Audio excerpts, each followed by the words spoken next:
Assalamualaikum guys, ketemu lagi dan aku Siti Akoba. Yeay.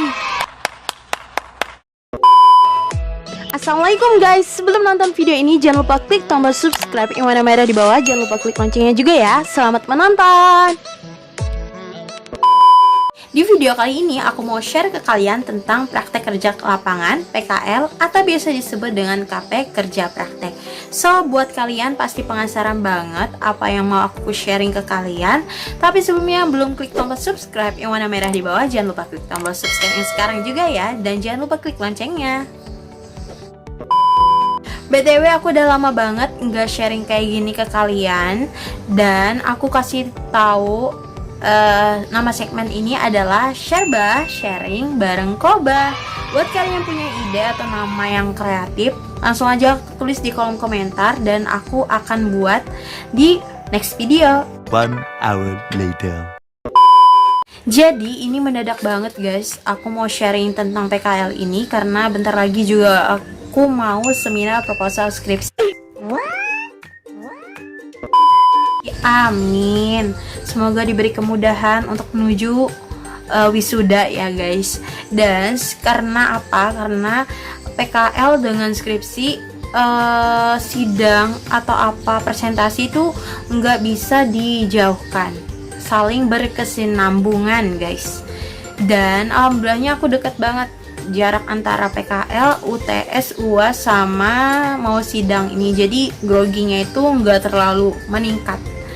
Dan aku mau sharing ke kalian tentang pengalaman aku PKL itu nanti tentang prosedurnya gimana aja, surat menyuratnya, dan kemudian tips and trick bagaimana kita menghadapi ujian, ada itu UTS, ujian tengah semester ataupun UAS, ujian akhir semester. Itu kayak sidang guys. Jadi kita tuh dihadapkan dengan dosen pembimbing kita, ada 2 dosen. Untuk lebih lanjutnya kita langsung aja nonton video selengkapnya. Oke, PKL atau KP, praktek kerja lapangan atau kerja praktek, itu adalah SKS yang wajib diambil oleh mahasiswa. Jadi aku kuliah di Universitas Antakusuma, jurusan Teknik Sipil, dan alhamdulillah aku ini sekarang udah semester 8. Dan pada saat PKL itu aku masih semester 7 guys. Jadi di kampus aku yang ngambil yang ada PKL-nya itu cuma yang aku tahu ada 2 fakultas, yaitu Fakultas Teknik dan Fakultas Pertanian. Sedangkan Fakultas Ekonomi dan Fakultas Hukum nggak ada PKL-nya guys. Dan aku tuh bersyukur banget karena ada PKL ini di fakultas aku, khususnya program studi teknik sipil, karena itu tuh kayak persiapan kita, kayak semacam tryout. Kalau misalkan ujian di sekolah itu kan ada tryout dan UN. Nah kalau misalnya di kampus ini kita akan menghadapi skripsi kan guys. Jadi PKL ini sebagai tryoutnya dan skripsi itu ada UN-nya. Karena apa? Karena kita bisa bentuk latihan gitu guys untuk menulis ataupun kalau misalkan kita kan membuat suatu karya ilmiah. Jadi PKL itu alhamdulillah sih aku syukur banget karena ada PKL di Fakultas Teknik Program Studi Teknik Sipil. Alhamdulillah aku dapat A guys nilai PKL aku. Dan gimana tips and triknya untuk menghadapi dosen pembimbing kita yang berbagai macam karakter? Langsung aja. Jadi aku kemarin PKL itu di proyek besar guys, atau mega proyek atau apalah, pokoknya orang awam itu bilangnya proyek besar gitu, di Pangkalan Bun, Kalimantan Tengah, Kabupaten Kota Barat. Maksud aku di Pangkalan Bun itu ada proyek namanya Hotel Mercure and CBI Office Pangkalan Bun, Kalimantan Tengah. Dan alhamdulillah aku bisa masuk ke situ. Dan bagaimana sih prosedurnya dari awal ya aku jelasin. Dari awal kita itu harus bayar, ada registrasinya untuk PKL itu. Di kampus aku bayar PKL itu 500.000 guys. Jadi kalian harus ke bank dulu bayar. Sebelum itu kalian pastiin dulu kalian udah memenuhi persyaratan dari PKL tersebut. Misalkan berapa SKS yang terpenuhi. Kalau misalkan udah ya kalian bayar dan melakukan administrasi segala macam. Dan jangan lupa kalian bimbingan. Aku biasanya bimbingan dan mahasiswa lain itu ke Kaprodi Teknik Sipil atau ke Kaprodi kalian masing-masing. Jadi sambil kita ngajuin judul, sambil kita ngajuin rencanain kita mau ke proyek mana. Dan selagi administrasi kalian urus gitu kan, nanti kan ada keluar SK, dan SK itu lumayan lama sih keluarnya. Jadi selagi itu kalian cari proyek yang ada di daerah kalian. Kalau misalkan proyek pemerintah ataupun swasta itu nggak jadi masalah. Jadi kalau misalkan kalian udah nentuin proyek itu dan kalian usahain udah komunikasi ke orang proyek tersebut. Kalau misalkan sudah komunikasi, gimana sih masuknya, masuk ke dalam proyek tersebut, prosedurnya gimana. Kalau kalian sudah tanya-tanya, kalian konsultasikanlah. Kalau misalkan kalian udah temukan judul PKL kalian konsultasikan ke kaprodi kalian. Kalau misalkan SK kalian belum keluar, jadi SK itu kayak gini guys. Nah, kelihatan gak sih? Ini semacam SK. Jadi di SK tersebut ada lampiran. Ini diketahui oleh dekan. Ini dekan aku guys, yang mantap banget, Bapak Aspiansah STMN. Mantap tuh.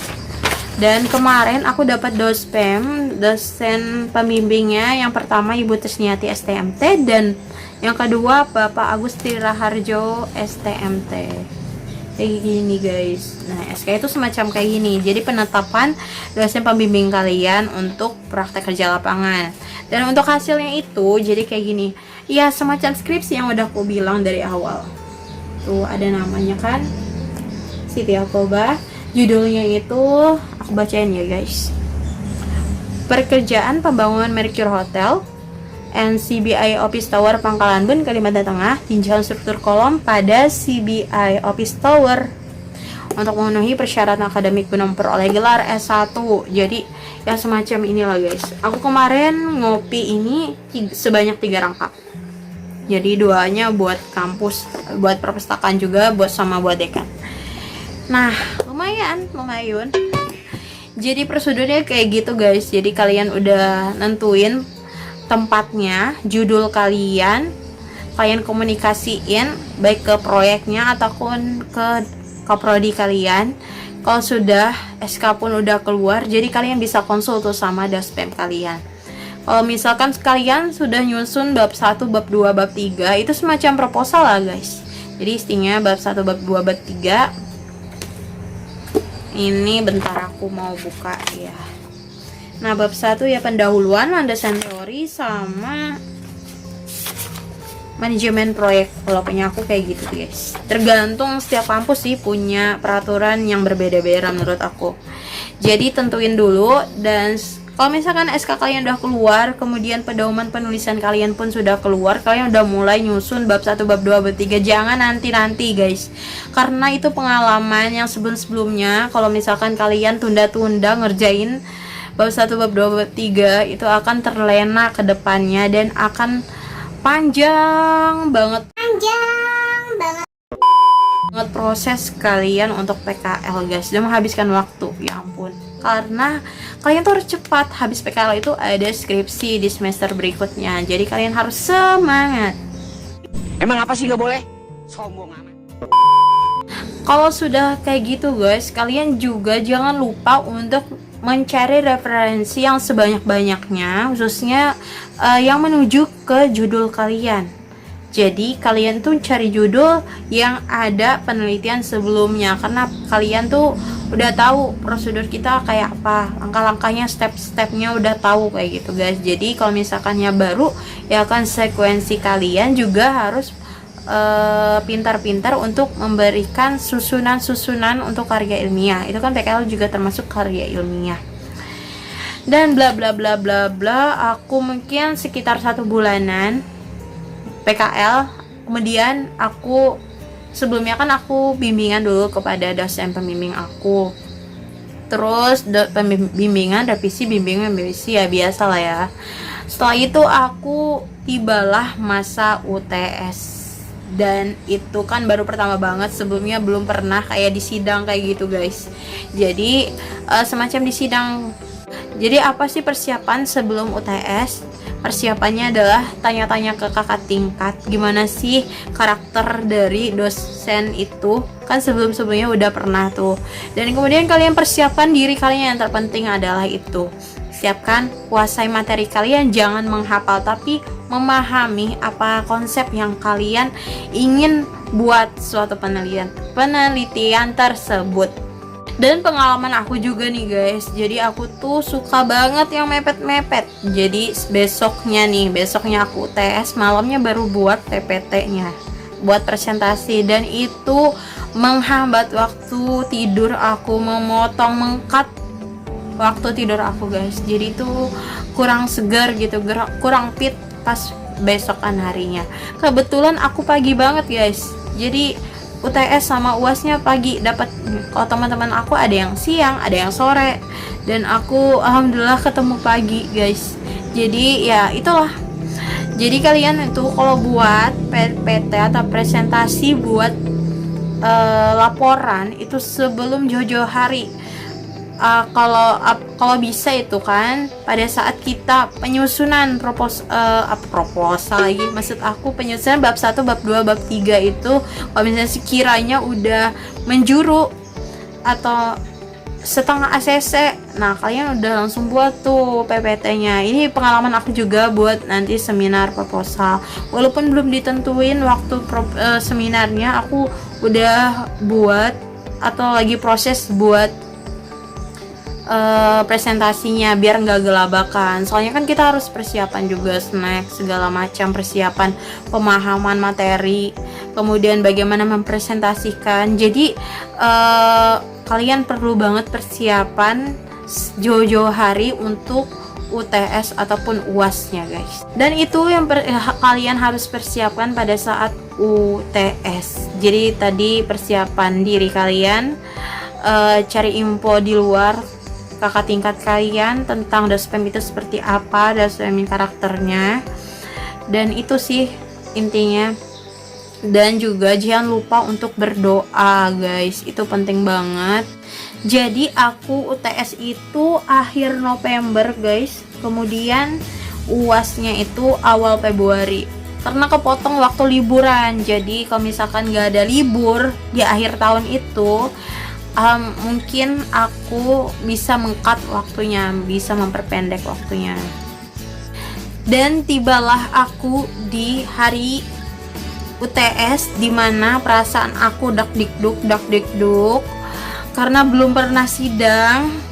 Dan alhamdulillah sebenarnya untuk UTS itu berjalan dengan lancar dan sesuai apa yang aku harapkan, alhamdulillah. Karena mungkin untuk UTS sendiri bukan termasuk pengujian yang lebih mendalam mengenai analisis dan sebagainya, tapi bagaimana sih kesiapan kita untuk menganalisis data yang nanti kita peroleh, gimana kita mendapatkan datanya, menganalisis dan mengolah data yang kita peroleh dari kerja praktik tersebut. Kemudian menanyakan secara umum sih, kalau misalkan UTS itu belum terperinci seperti UAS waktu PKL guys. Jadi untuk UTS itu sendiri yang sebelumnya aku bilang itu memang susah-susah gampang.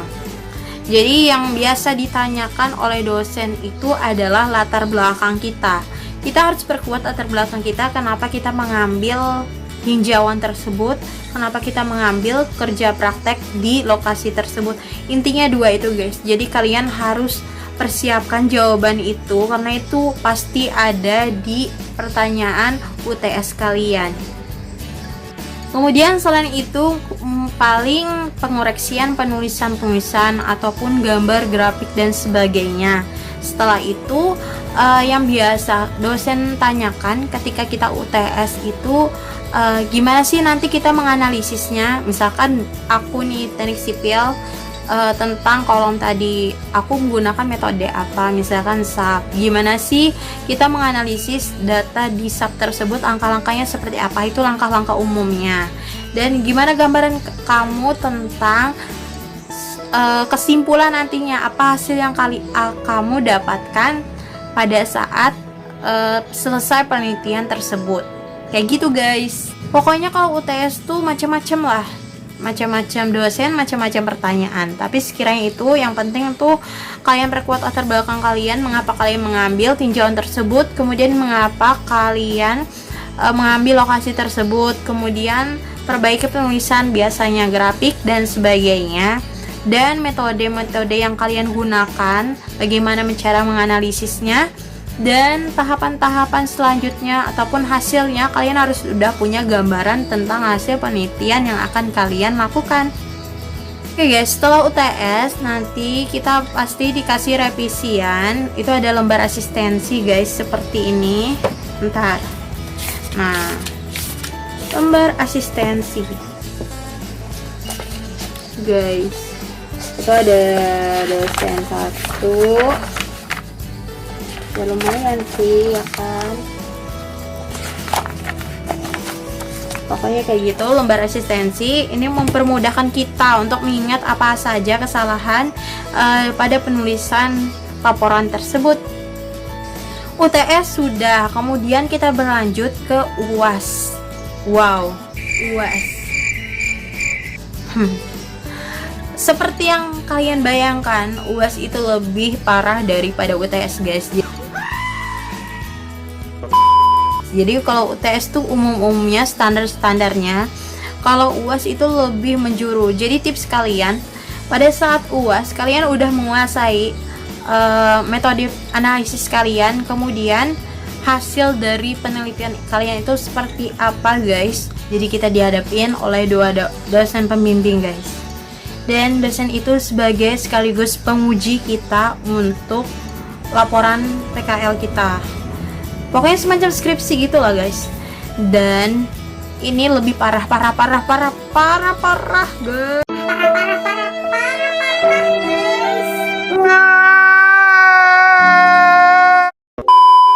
Untungnya aku udah lewatin itu semua dan alhamdulillah lancar alhamdulillah. Dan untuk UAS ini lebih beribet dibandingkan UTS. Apa yang kalian dapatkan pada saat PKL, kalian harus tahu karena itu akan ditanya oleh dosen kalian. Bukan hanya apa yang kalian tinjau guys. Seperti misalkan aku ninjau kolom. Jadi kalian tuh jangan mempelajari atau cuma mengamati kolom itu aja, karena PKL tuh cukup lama, 2 bulan.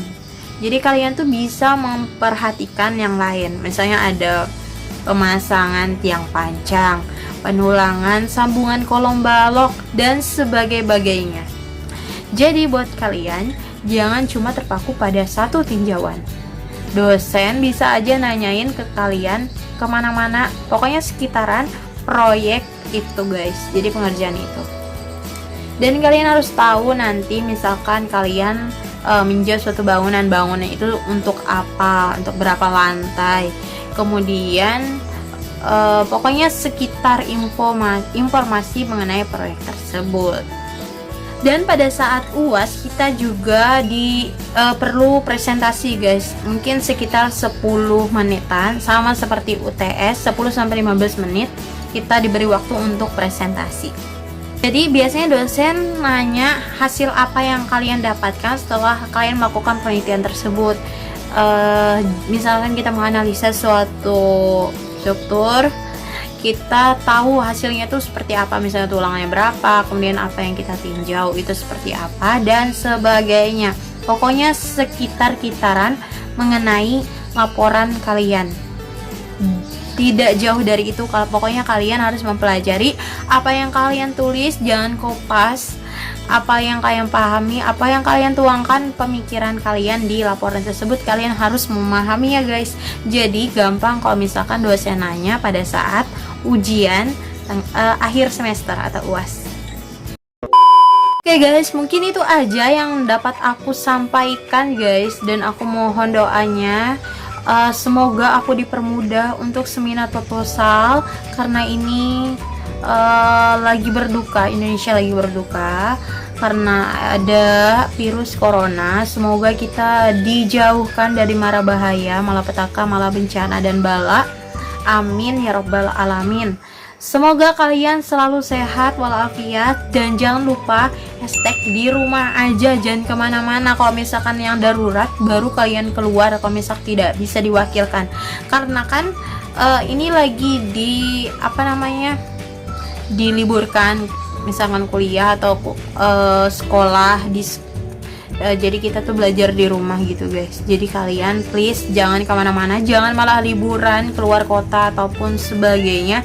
Kalian hashtag di rumah aja. Oke guys, tetap tenang, jangan panik. Kalian tetap waspada dan jaga kesehatan yang terpenting. Oke, mungkin itu aja videonya kali ini, dan jangan lupa klik tombol like, komen, dan subscribe channel ini biar makin berkembang guys. Ya Allah, belibet. Hey guys, see you on my next video. Dadah. Wassalamualaikum warahmatullahi wabarakatuh.